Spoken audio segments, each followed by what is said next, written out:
আচ্ছা, তোমাদের মনে আছে কি না জানি না, লাড্ডুর সাথে আমার বাড়িতে আরও দুই ছোট্ট ছোট্ট গপু ছিল। তাদের মধ্যে একজন থাকে বড় দিদির বাড়িতে, একজন থাকে ছোট দিদির বাড়িতে। তো বড় দিদিরা যেহেতু এসেছে, তাই ওদের দুই গপুকে নিয়ে এসেছে। তো ওরা যখন গপুকে নিয়ে গিয়েছিল, তখন গপুর যে জামা সোয়েটার সব বানানো ছিল সেগুলো আমি খুঁজে পাইনি। তো আমি খুঁজে রেখেছিলাম, ওই জন্য এইবারে ওদেরকে দিয়ে দিলাম।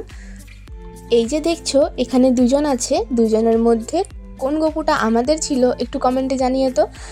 তারপর একটু ভেগ শুরু হয়ে গিয়েছিল। আজকে জানো তো খুব স্পেশাল একটা দিন। কেন স্পেশাল একটু পরে বলছি। আচ্ছা, আমাকে শাড়িটা পরে কেমন লাগছিল বলো তো? শুধু শাড়ি পরলে সাজলেই হয় না, সাজার পর ঘরের যা অবস্থা হয় তাতে মাথাটা যেন খারাপ হয়ে যায়, গোটা ঘরে সব যেন ছড়িয়ে ছিটিয়ে যায়। আর আমি যা অলস করে মেয়ে, তোমরা তো সেটা জানোই, তাই আর ইচ্ছেই করে না আমার সাজতে।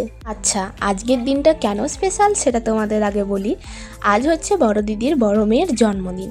আগের বছর ওর দশমীর দিন পড়েছিল জন্মদিনটা। এবছর যেহেতু পুজোটা আগেই হয়ে গেছে, ওরা কিন্তু পুজোতে আসেনি এবছর, তাই ভাগ্যক্রমে দেখো ঠিক এসেও পৌঁছেছে জন্মদিনে। আর আমি তো খুব হ্যাপি।